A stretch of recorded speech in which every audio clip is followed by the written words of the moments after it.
पाकिस्तान की मुसल्लह अफवाज ने मुल्क की दिफा को नाकाबिले तस्खीर बनाने की जानिब एक और कदम बढ़ा दिया। जदीद तरीन मिसाइल फतह 2 की कामयाब परवाज। ISPR के मुताबिक ये वेपन सिस्टम 400 किलोमीटर दूर तक हदफ को निशाना बना सकता है। वो है जहां आप देखते हैं कि गुज़िश्ता 24 घंटे में पाकिस्तान की मिलिट्री ने और मिलिट्री का जो पब्लिक रिलेशन आर्म है, inter services public relation ISPR, उन्होंने फुटेज वगैरह जारी की है, खबर दी है कि किस तरह से पाकिस्तान ने फतह सेकंड का एक कंप्लीट सक्सेसफुल फ्लाइट टेस्ट किया है। और फतह सेकंड का उन्होंने एक सक्सेसफुल टेस्ट किया है, जिसके बारे में हमें बताया गया है कि सीनियर मिलिट्री लीडरशिप ने उसको देखा। गालिबन प्रेसिडेंट पाकिस्तान और इंटरिम जो प्राइम मिनिस्टर हैं, वो अपने आप को इंटरिम तो खैर नहीं समझते, कहते हैं प्राइम मिनिस्टर हैं अनवारुल काकड़ साहब, वो भी वहां पे मौजूद थे along with the tri services chiefs. और ये जो मिसल है फतह सेकंड, इससे पहले अबाबील का भी 3-4 महीने पहले कंप्लीट सक्सेसफुल फ्लाइट टेस्ट किया गया था। ये 400 किलोग्राम का कन्वेंशनल पे लोड कैरी कर सकता है। इसी प्रकार की गतिविधियों में क्यों पकड़ा जाता है, मुझे नहीं समझ में आता। पाकिस्तानी कंपनी वहाँ पर पकड़ी गई है कि ये न्यूक्लियर एसेट के मामले में कुछ अपना ही छेड़छाड़ कर कुछ संदिग्ध गतिविधि कर रहे थे। इनके इरादे खतरनाक भी हो सकते थे, इरादे ऐसे ना हो, इसके लिए इनसे बैन लगा दिया गया। क्या करें? कभी हमने ये तो नहीं सुना है कि पाकिस्तानी दुनिया की भलाई के लिए कोई इन्वेंशन कर रहे थे। कभी हमने नहीं सुना कि कोई पाकिस्तानी दुनिया में साइंस की जगत में कोई बहुत बड़ा आविष्कार कर रहे थे। पाकिस्तानी को ऐसे मशीन गजब की बना रहे थे, पाकिस्तान को बहुत गजब का इन्वेंशन, कुछ बहुत टेक्नोलॉजी खास ले आ रहे थे, क्यों वहाँ पर रोक दिया गया? सुनना हमने है कभी भी इंक्वायरी में तो ये अपना न्यूक्लियर एसेट का फॉर्मूला बेच सकते हैं, ये इधर का माफिया करने की योजना बना रहे थे, पाकिस्तान में आतंकवादियों को पनाह दी जा रही थी, पाकिस्तानी जो है वो न्यूक्लियर के मामले में कुछ खिलवाड़ कर रहे हैं, छेड़छाड़ कर रहे हैं उससे, पाकिस्तानी जो है ये दुनिया में दंगा फैला, यही सब चीज़ें खाली हम पाकिस्तान के बारे में सुनते आए हैं। और इन्हीं सब चीज़ों में अमेरिका ने जैसे मेरी इनके ऊपर बैन लगाया, तो यही जब ये डेवलपमेंट हुई है, इसी पैरेलल 24 घंटे में हम देखते हैं कि हिंदुस्तान के फॉरेन मिनिस्टर जनाब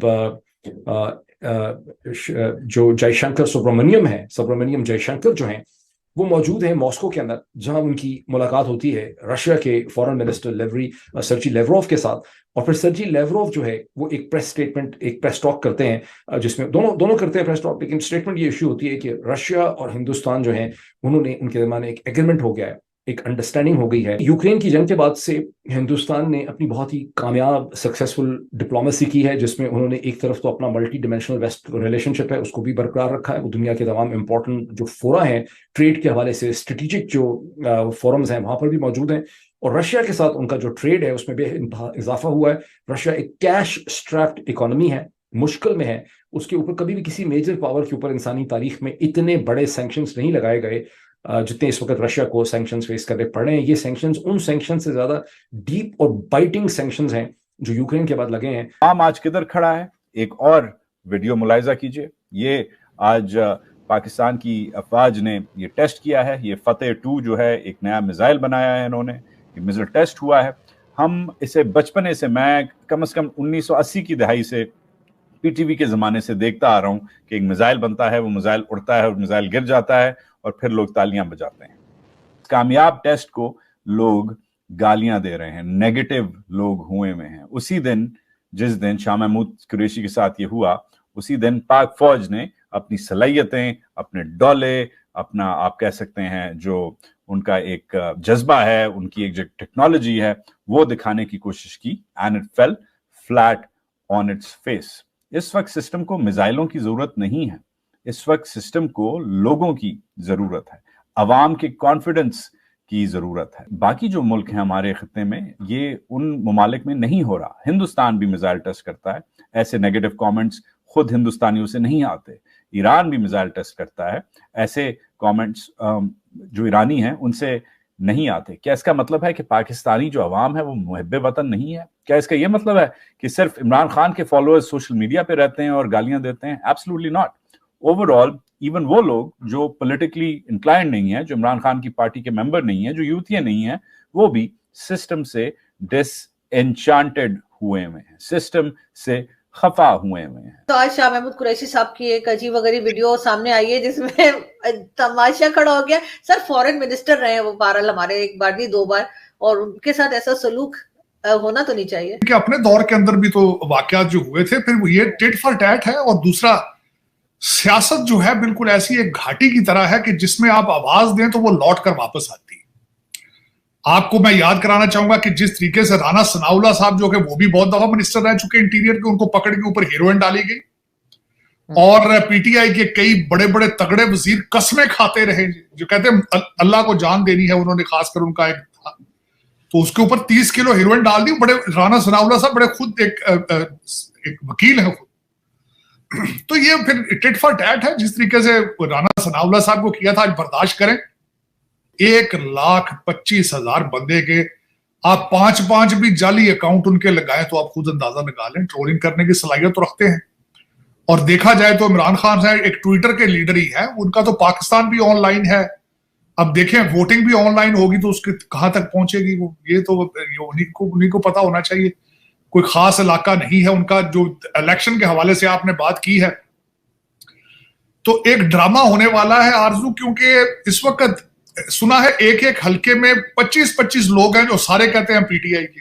हाफिज सईद साहब के जो लड़के हैं तला सईद, वो उन्होंने अपना नाम चेंज करके पाकिस्तान मरकजी मुस्लिम लीग रख के उसका लाहौर से उन्होंने अपने टिकट जमा कराए, पेपर जमा कराए हैं। तो देखें इस वक्त अगर देखा जाए तो एफटीएफ मेरे ख्याल में थोड़े से हालात अमेरिका के और भारत के जो सही नहीं चल रहे हैं, पाकिस्तान उसका फायदा उठा रहा है। अब देखिए कहां तक चलते हैं। आपने एफटीएफ से मुझे याद कराया है, क्योंकि हमारे जो आर्मी चीफ साहब हैं बड़ा सक्सेसफुल दौरा करके गए यहाँ से।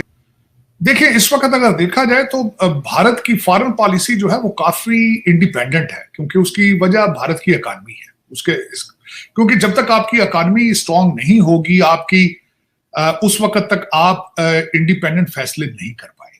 इस वक्त अगर देखा जाए तो इंडिया जो है वो एक बड़ी आइडियल सिचुएशन में है। इस पे भारत को बड़ा केयरफुल रहना पड़ेगा अमेरिका के साथ, क्योंकि अमेरिका के साथ उनका ज्यादातर ट्रेड जो है वो चीजें अमेरिका के साथ, और जो अमेरिका के साथ उन्होंने डिफेंस कॉन्ट्रैक्ट किए हैं बहुत ज्यादा, उसका उनको ख्याल रखना पड़ेगा रिलेशनशिप का। और जो चाइना से निकल रही हैं इस वक्त अमेरिकन कंपनीज, पहले नंबर पर तो वियतनाम जा रही है, लेकिन उनका काफी एक पोर्शन जो है वो भारत भी जा रहा है। जिस तरीके से मैंने आपको कहा था कि एक स्लोगन है चाइना स्लोज इंडिया ग्रोज, तो अगर वो अमेरिका के साथ रिलेशनशिप को ज्यादा केयरफुल नहीं रखेंगे करेंगे तो वो भी एक चीज जेपरडाइज हो सकती है। रशिया अगर, और आपको पता है कि रशिया और चाइना का जो नया अलायंस है, आप कह रहे हैं उनका दौरा कामयाब होगा, उसके प्रोज एंड कॉन्स होंगे। अगर उनका दौरा कामयाब हुआ और अमेरिका को मुसलसल स्नब किया गया तो उसके रिजल्ट जो है वो कॉन्सिक्वेंसेस गलत भी निकल सकते हैं।